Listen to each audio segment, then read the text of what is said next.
Hey everyone, welcome to my updated skincare routine video.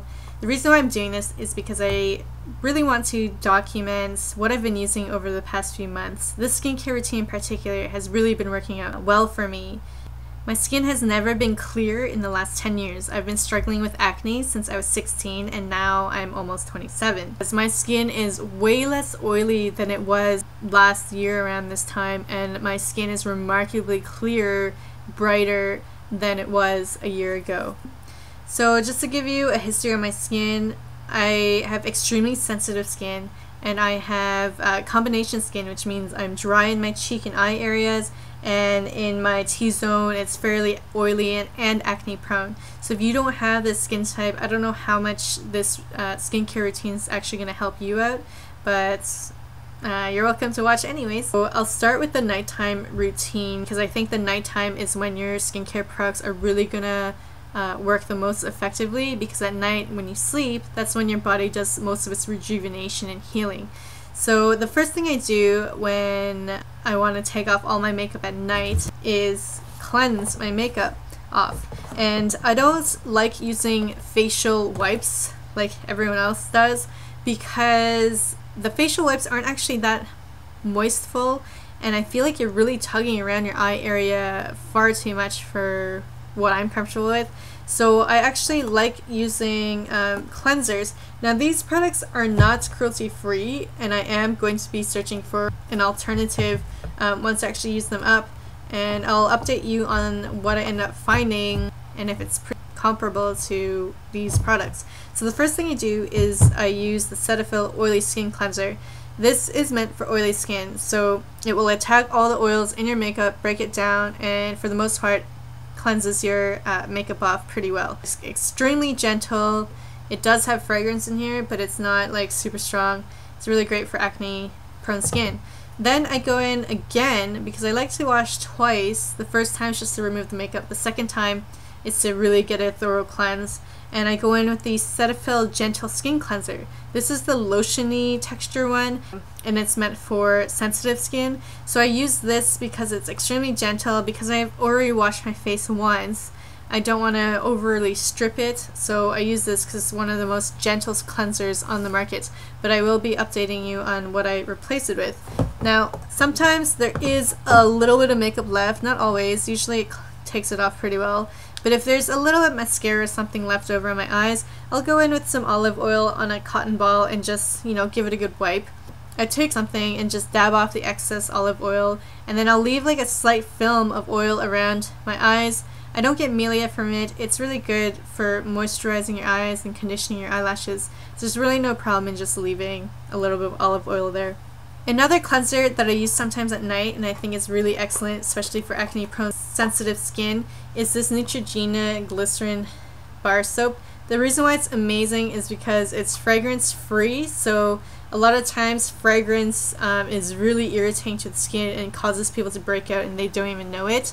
The thing with fragrance is that companies don't have to list what fragrance consists of. They can just say fragrance and it can have all these terrible chemicals and you won't even know, and that's why it does break out a lot of people. So try to stay away from any fragrance as much as possible. And I'm not condoning you to buy Neutrogena because obviously it's owned by Johnson & Johnson, which uses animal testing, but I'm saying glycerin bar soaps in general are really amazing. The only reason I'm using Neutrogena is because it was sitting around my apartment, so I'm going to be buying a different type of glycerin soap once I've used this up.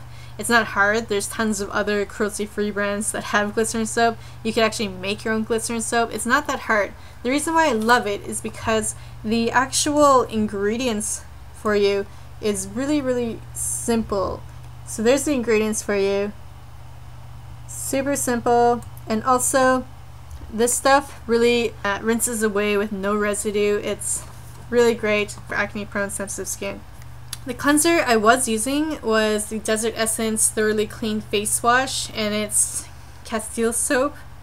And I found this a little too dry for my skin for the winter springtime. It works amazingly well at removing makeup on your face. Don't get in your eyes, it stings like hell. I'm going to give this another try in the summertime when I am oilier and less dry, but I found that this actually broke me out because it dried me out too much. That's the thing. Don't get confused with oily and moisturize. Being oily and being moisturized are two different things. So if you have sensitive combination skin, moisturization is extremely, extremely important. So stay away from things that dry you out a little too much. I use a physical exfoliator once a week, and that I use, if you're Korean then you'll know exactly what I'm talking about, but it's like a cloth, a washcloth that is really textured, and I guess what's similar to this in like the mainstream world is the Body Shop or like your drugstore will have these washcloth glove versions of it.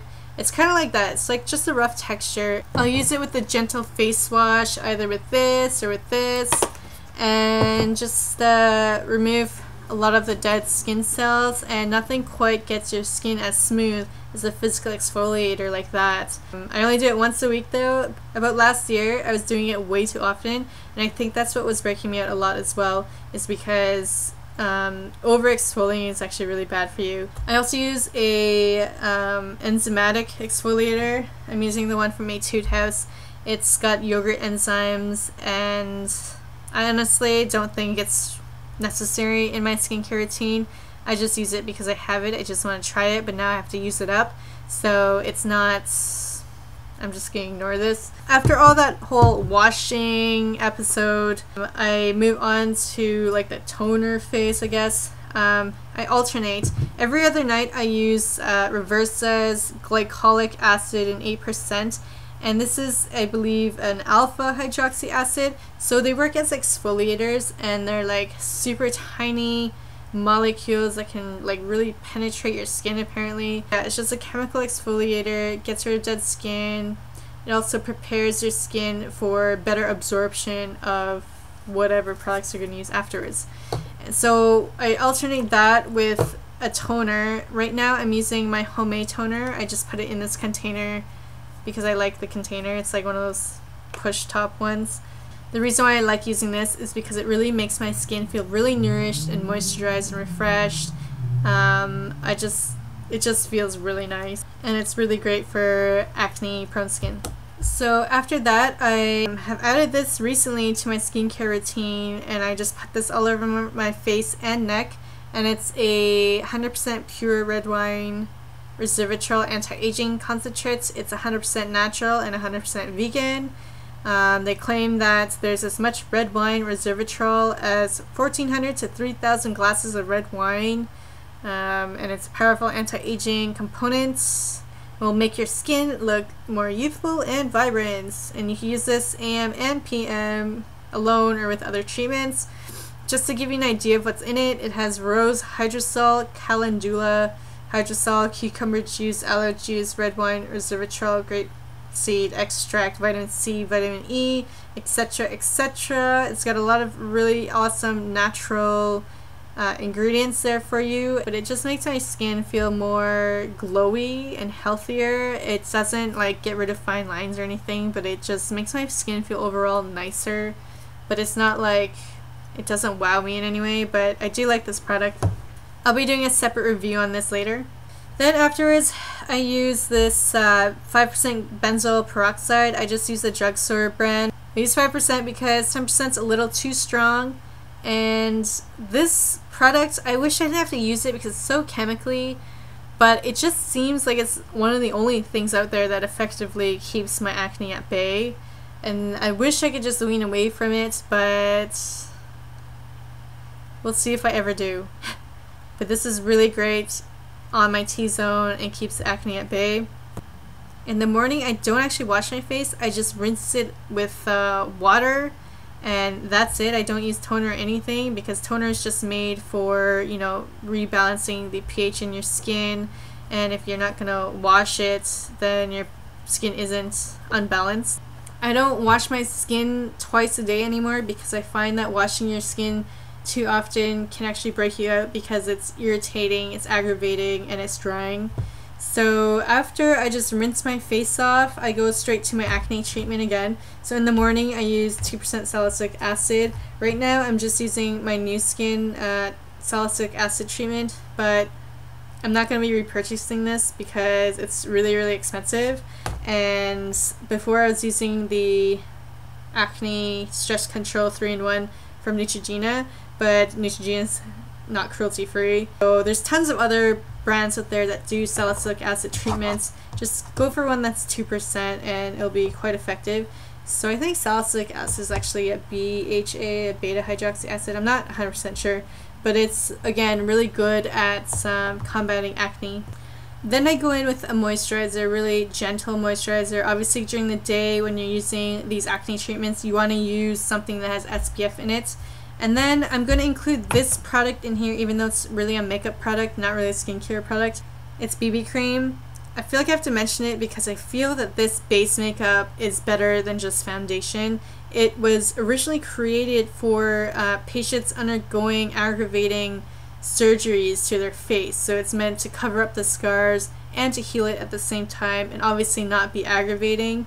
And so I find that BB creams are better than foundations in the sense that it's supposed to be healing, it's supposed to have all these other beneficial properties than just crap on your face. So I really like this, even though my review on it said that it made me too oily.